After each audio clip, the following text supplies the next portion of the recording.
All right, welcome back to another video. My name is Ian Major. I'm an entrepreneur, Bitcoin pleb, and all-around raging capitalist. And in today's video, I'm excited to go through a tutorial and walkthrough of local bitcoins and show you how to buy peer-to-peer on local bitcoins.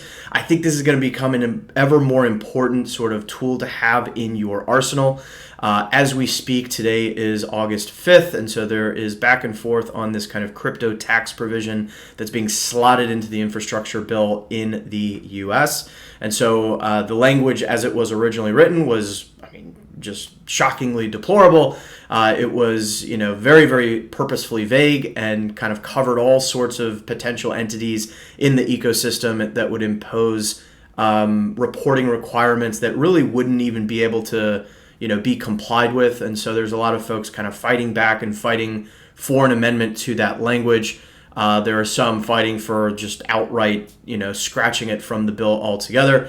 So it remains to be seen where all this lands. Of course, any sort of such requirements and reporting and this and that is bad, right? There's a lot of folks saying, oh, well, regulatory clarity will be helpful. And I think that's true in some ways.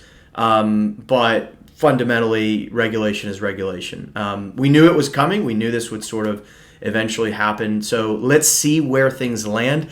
But while the dust is settling on all this, I think it is super important to make sure to have thoughtful ways by which you can acquire Bitcoin that don't go through these kind of mega centralized exchanges. And so today we're going to go through a great example. We're going to first talk about some of the pros and cons relative to local Bitcoins versus other options. And then we're going to go through a walkthrough of local Bitcoins in detail. If you do like this and you want to use local Bitcoins and support the channel, feel free to use my affiliate link that I will place in the description down below. I really am kind of putting more and more time into this channel and into this education process. And so your support is always appreciated. Speaking of support, for those returning to the channel, welcome back, my friends. As always, it is great to have you. And for those new to the channel, and I know there are lots of you, about 85% of you watching are not currently subscribed. And so if you like this content, I invite you to consider subscribing. I cover all manner of Bitcoin, whether it's the technology, wallets, tutorials, the latest and greatest updates, the latest and greatest kind of tech that's expanding on top of and around the Bitcoin-based protocol. And so there's a ton of stuff you won't want to miss. I post twice per week. And so if that sounds enticing, I invite you to join us. Without further ado, let's go ahead and jump into the meat of today's video.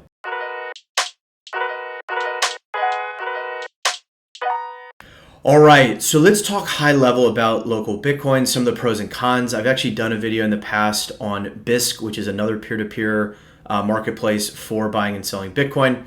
And so I want to use that just as a bit of a benchmark to talk about some of the pros and cons.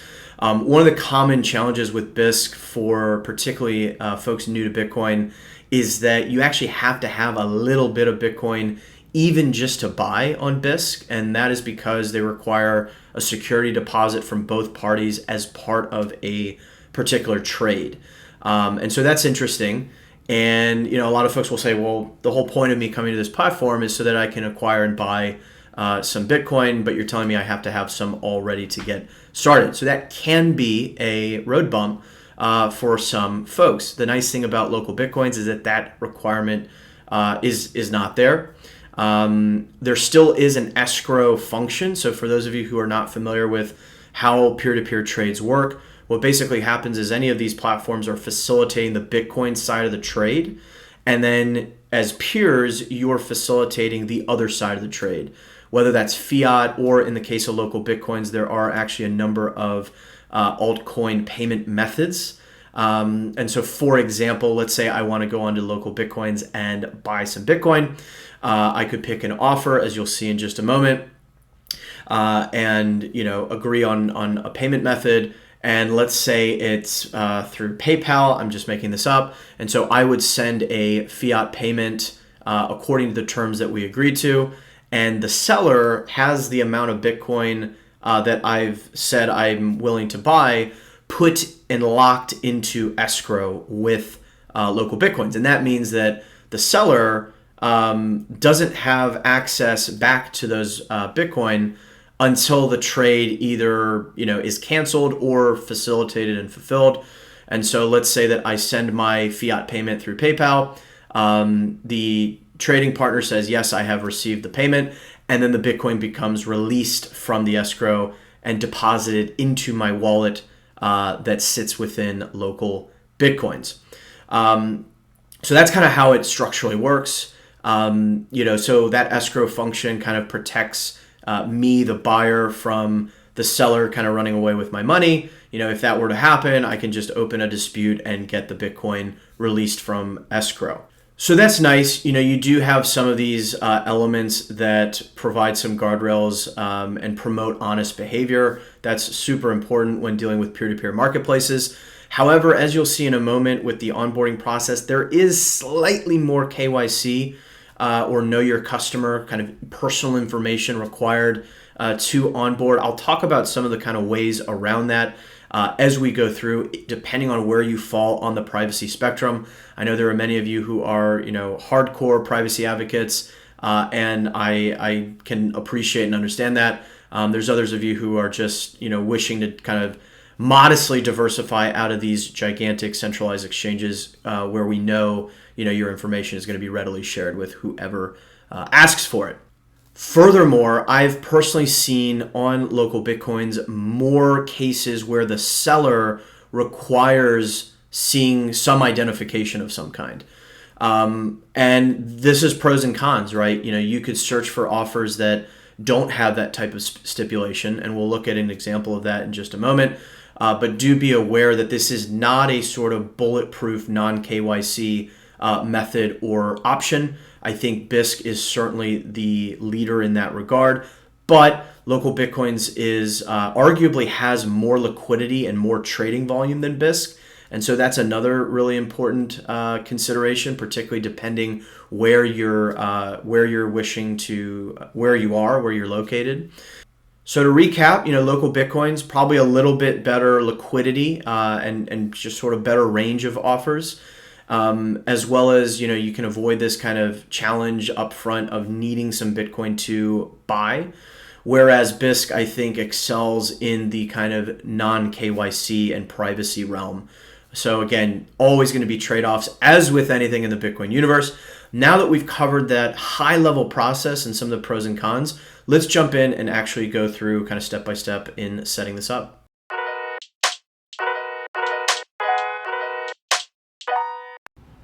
All right, so this is the LocalBitcoins homepage.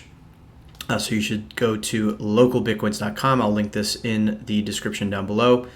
You'll see different buy and sell offers, different geographies here, as well as payment methods. And we'll talk about this in more detail. And you can see the different buy and sell offers. And then we can go up and say sign up free. And so it's going to ask for some initial information. It's going to ask for a username, so you can make this whatever you want. It's going to ask for an email.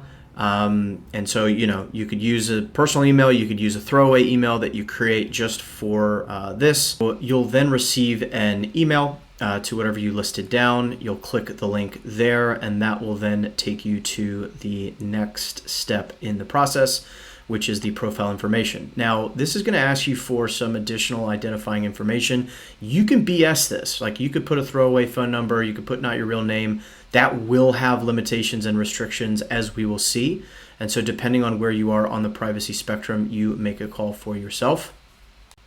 All right, and then once you do the SMS verification, it will say success, profile has been created, and then it'll present you with a couple other steps. You can set up two-factor authentication, which I would recommend. And so it'll walk you through the instructions there.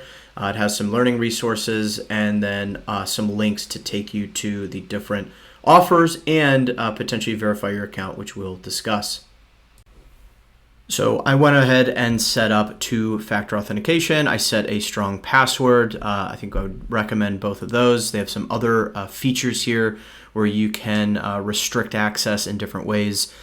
You'll see some of the other security measures and best practices.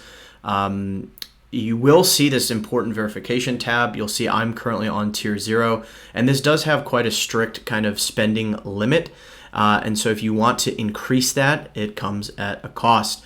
You will need to input some additional information.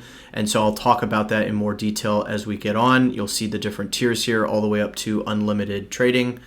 Then you've got a way to configure your notifications. So what types of events would you like notifications on? And you can also specify which channels you want those notifications through. Do you want email? Do you want SMS? There is also a Telegram associated with LocalBitcoins. There's some other settings here as well. And then the advanced, don't really need to worry about for now, but in case there's ever a need for, they do have an API, which is interesting. All right, now that we've gotten all our settings sorted, we can come to the main page, which is this. You can always click the icon, the LocalBitcoins icon, and be taken to the main page. And right away, you will see some of the different buy and sell offers that are available. In this case, it's filtered to the United States, but as you can see, there are all sorts of jurisdictions listed out here. You can filter to certain amounts that are being offered for. And then you can also filter based on payment method. As you'll see, there are a truly dizzying array of different payment methods, ranging from various fiat options, altcoin options as well. And so I'm not going to go through kind of one by one, but you'll see a lot of common ones. There's Venmo, there's Cash App, there's TransferWise, Revolut for folks in Europe, PayPal. There's lots and lots of different ways. There's cash deposits, cashier checks. So you should be able to find something that kind of fits your parameters. And then let's just break down one of these trades. So let's say I want to consider buying some Bitcoin from one of these sellers. I can see the user. The 14 here corresponds to the number of completed trades that this individual has participated in. And the 100% reflects the percent of positive feedback. So 100% is very good. That is what you want to see. And of course, the more completed trades, the better. But, it depends on the other parameters of the trade. You can also click into these profiles and see how long has the account been created. So this one is about a month old. And you can also see, has this individual been more broadly verified by LocalBitcoins? More on that in just a moment. You then see the specification of the price. This is a pretty favorable offer right about now. And then you'll see the sort of limit or range that you can buy. So let's say I was interested in this. Pretty good price right here. I'll hit buy. And it looks like this advertisement actually is probably currently unavailable. So it probably got picked up because that was a pretty darn good offer. So let's refresh the page here. And let me maybe filter furthermore to particular payment method. Maybe I do PayPal. All right, so I can see again some pretty incredible offers here. Again, these are kind of really strange limit amounts. But let me pick one of these. So this particular user has quite a number of trades completed, 100% feedback. This green icon means how quickly they reply. So this looks pretty darn good. Maybe not so much the price, but let's just for illustrative purposes go ahead and hit buy. And so this is a really good example of a seller that doesn't have additional stipulations for identity. This is really nice. So I could literally say, I want to buy however much. How about that? 225. So that's dictated by the trade limits for this trade. But that corresponds to 0.004. And basically, you can see the text from this seller over to the right. Payment from goods and services. Strictly, I do not accept payment from family and friends. So this is a PayPal specific sort of comment, given that that's the payment method I've agreed to. And so I would basically, write my my note here and accept the terms. and send the trade request. And so, presumably this user would then give me the PayPal address to send to. And once I complete that process, the Bitcoin would be deposited into my wallet within LocalBitcoins. You'll also see some other helpful information down here. Once you begin the trade, you'll be able to chat with the other party. And so that's nice. It's fully encrypted, so you can ask questions, chat as needed. Definitely do that if you can instead of texting or anything like that. So that's it. That's pretty simple. Now you may see, instead of this box here where you see how much you wish to buy, you may instead see that for this advertisement, there's a requirement for you to verify your identity. Okay.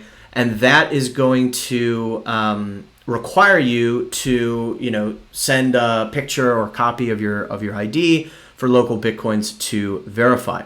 Now, again, depending on where you sit on the privacy spectrum, that may be a non-starter for some of you, and that's understandable. And so in that case, you'd want to find offers such as this one that don't have that stipulation. Keep in mind that those trades probably will command a premium price relative to the market rate. And indeed, this would fall in that category. So that's the typical trade-off. More verification, you'll probably be able to get better terms versus less verification. And as you saw in the onboarding process, like, you could be pretty loose with this. I mean, you could create a sort of dummy phone number to do the text verification and a dummy, email that's not connected to your, you could do a Proton Mail email that's not connected to your identity. And like, you could do this quite anonymously, provided you can find a trade that is not requiring additional identity verification. So let's say instead of buying, you wish to sell your Bitcoin. Maybe you hate yourself. No, I'm just kidding. Maybe there's a crazy life event. You want to sell some Bitcoin, raise some immediate liquidity for, an expense of some kind. You can similarly see offers here at the bottom. And so, let's say I wanted to take this offer here and I have some Bitcoin in my account. Indeed, this buyer in his or her trade is requiring that identity verification. So I couldn't even sell my Bitcoin if I wanted to unless I were to proceed to verify my identity. And so this is an example of what you would see in such a case. And so this individual is saying, name and last name, email or number, speak Spanish and English, etc. You can also see that, depending on the payment type, you might have this little flag at the top, has associated risk. And so you're going to generally see prices reflect the payment method being used. Keep in mind that a payment method such as a bank card that has chargeback ability, right? And so there's different amounts of risk with different payment methods, and so you may see that reflected both in this explicit tag at the top, but also in the price itself. So now we've looked at taking an existing buy or sell offer, but let's now talk a little bit about how to create an offer of our own.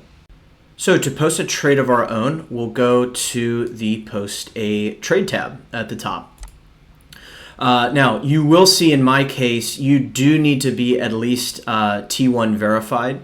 And so as an example of what that actually means, you'll see that currently I'm tier 0, right? And so I can trade up to this amount per year and this is a very relevant limitation, right? And this comes back to the trade-off I was mentioning earlier around kind of privacy, etc. BISC works more so in as you conduct successful trades, you have to start out very small, but as you conduct successful trades and become kind of trusted and get good feedback from other participants on the network, your ability to buy more increases, whereas Local Bitcoins has gone for a more identity-based trust method, which again is a big trade-off.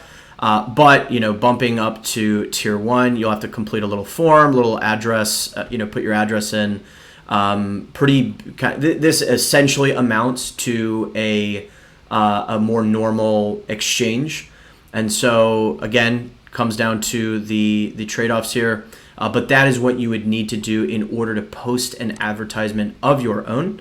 And so once you do that, you would then put in the relevant parameters. It has a couple different rules and requirements. I think one big call out is that you'll basically pay a 1% fee. That is how Local Bitcoins makes money.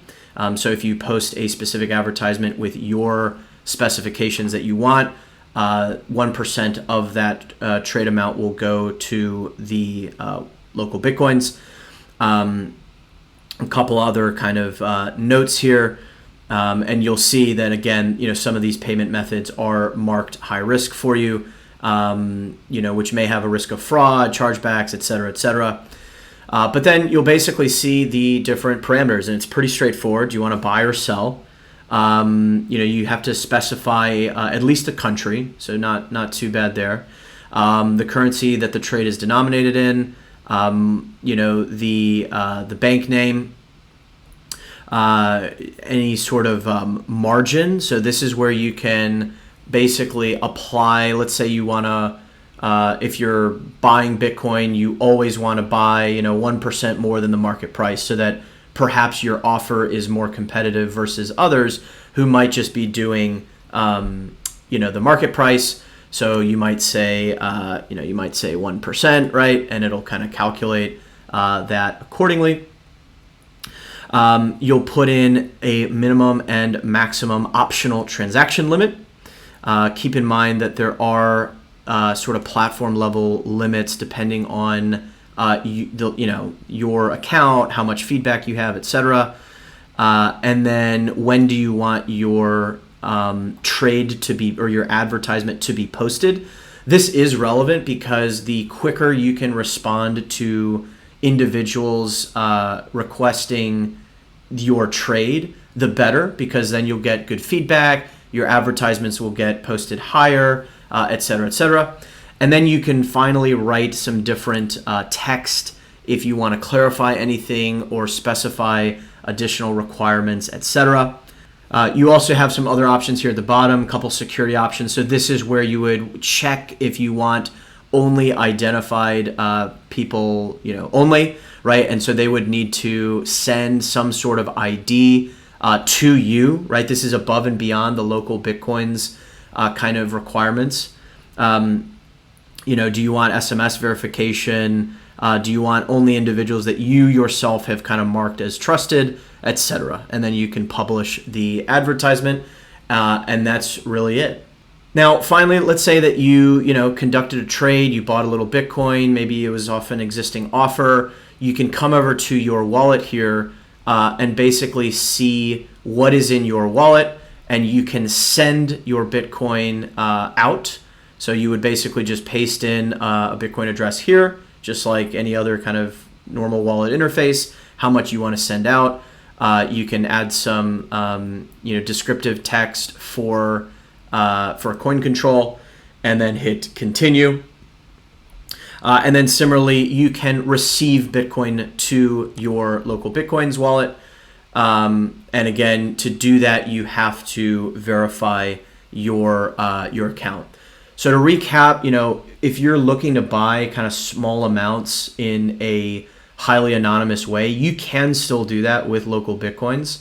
As we saw, you could put in some kind of throwaway email, throwaway phone number, as long as you can kind of do those verifications. And then you want to find a trade that does not stipulate further identification requirements, and away you go. Now, as we saw, that is quite limited in terms of the amount that you can buy. And so, the trade-off for providing more identification would then be the ability to, receive Bitcoin to this address, as well as conduct a lot more volume of trade. You can buy a lot more, etc., etc. All right, so just a few other tidbits. They have this Learn tab where they've provided their FAQ guides. What I do like about Local Bitcoins, I think there are some KYC elements that can be off-putting to some users, but what I do like is that everything is quite transparent, and so that's really nice. You have your different settings as we talked through. And so now I want to just finally wrap this up with a few other watchouts and considerations, and then we'll close this video out.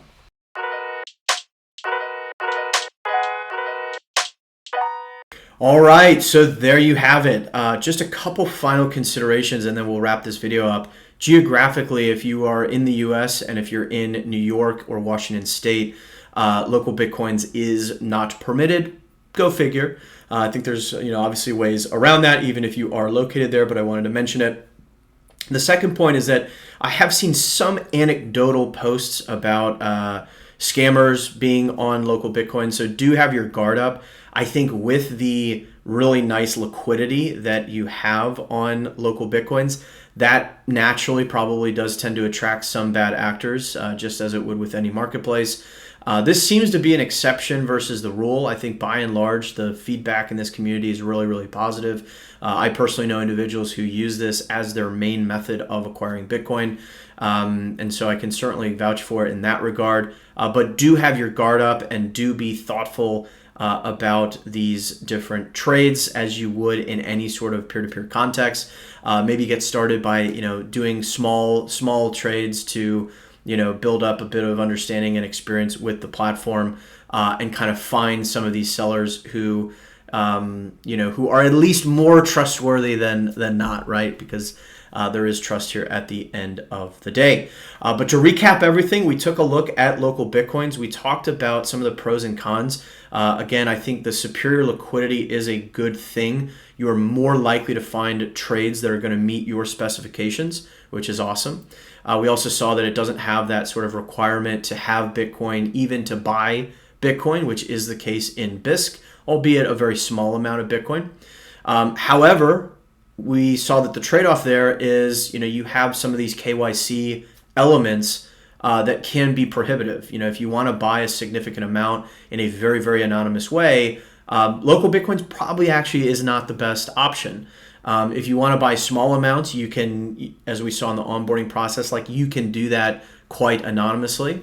But if you want to buy larger amounts, you do have to get the identity verified. And then you may find certain sellers who are stipulating that as a requirement as well. So always trade-offs in the world of Bitcoin. I hope you found this useful and valuable. If you did, you already know what to do. Give this video a like, comment down below with your thoughts, questions, other topics, or platforms you'd like to see covered in future videos. Again, if you are interested in local Bitcoins and you want to support the channel, do use my affiliate link in the description down below. That really does help me continue putting more and more time towards these videos and towards this content. Without further ado, we're going to go ahead and leave this video here for now. As always, every sat counts, and until next time, I'll see you then.